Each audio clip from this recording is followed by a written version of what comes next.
तो भोपाल से नैनीताल जाने का प्लान बन रहा है। क्या बात है, ये एक कमाल का सफ़र है।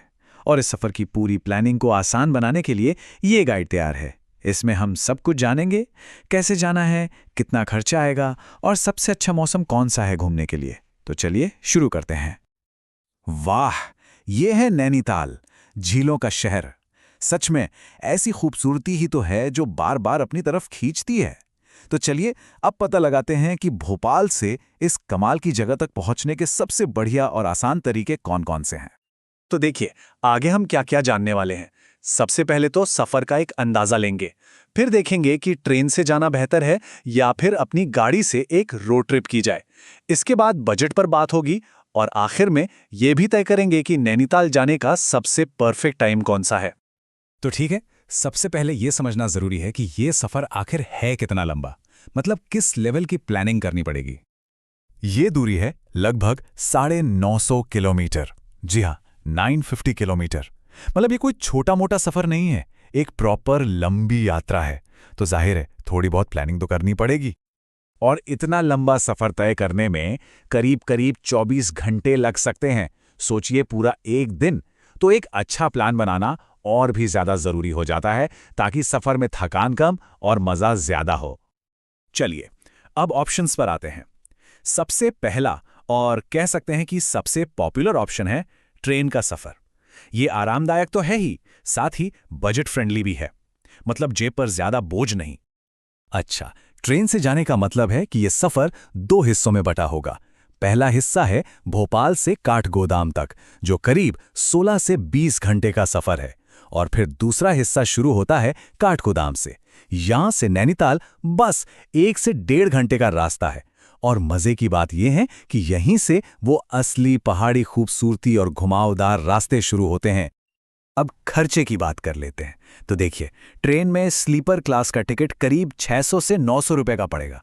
थोड़ा और आराम चाहिए तो 3 एसी का टिकट 1500 से 2200 के बीच मिलेगा और 2 एसी का लगभग 2300 से 3000 तक। तो मतलब हर बजट और कंफर्ट के हिसाब से ऑप्शन मौजूद है। तो जैसे काठगोदाम स्टेशन पे उतरेंगे, नैनीताल जाने के कई साधन मिलेंगे। पूरी टैक्सी बुक करने पर करीब 1200 से 1600 रुपए लगेंगे। अगर बजट में चलना है तो शेयर्ड कैब एक अच्छा ऑप्शन है, 300 से 400 रुपए प्रति व्यक्ति। और सबसे सस्ता ऑप्शन है बस, जो सिर्फ 150 से 250 रुपए में नैनीताल पहुंचा देगी। अब आते हैं दूसरे ऑप्शन पर, रोड ट्रिप।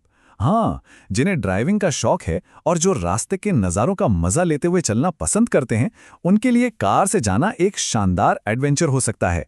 यकीनन ये एक यादगार रोड ट्रिप बन सकती है।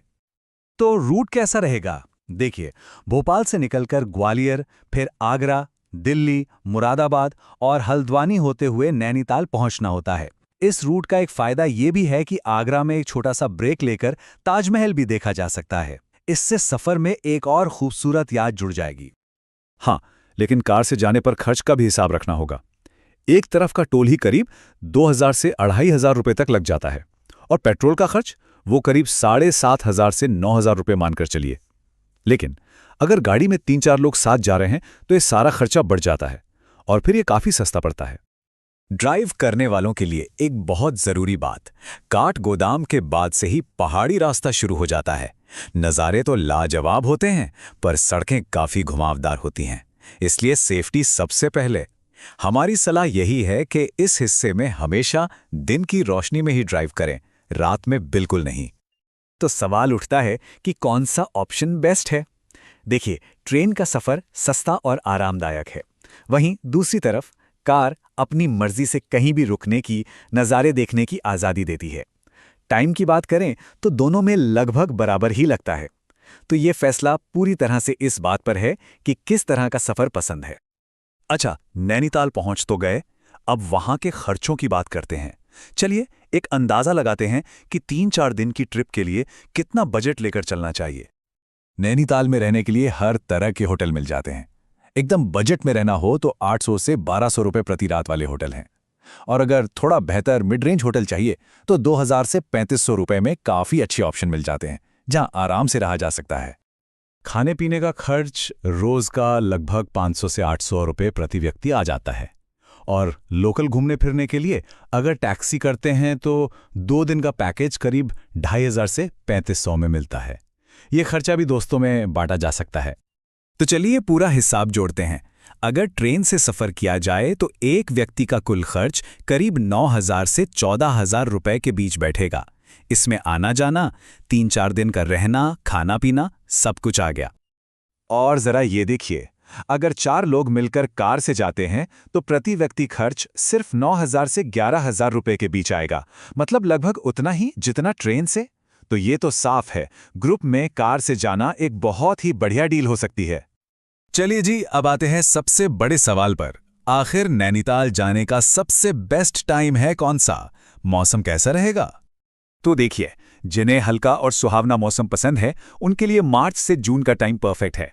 जिन्हें कड़ाके की ठंड और एकदम साफ दिखने वाले पहाड़ पसंद है वो अक्टूबर से दिसंबर के बीच जा सकते हैं। और हाँ, जिन्हें स्नोफॉल का मजा लेना है उनके लिए जनवरी से बेहतर कुछ नहीं। सच तो ये है कि नैनीताल हर मौसम में ही खूबसूरत लगता है। गर्मियों में झील में बोटिंग करने का अपना मजा है, तो सर्दियों में बर्फ से ढकी पहाड़ियों को देखने का अनुभव वो तो बस शब्दों में बयां नहीं किया जा सकता। तो बस अब नैनीताल जाने की पूरी तैयारी हो चुकी है। सारी जानकारी सामने है। झीलों का वो खूबसूरत शहर इंतजार कर रहा है।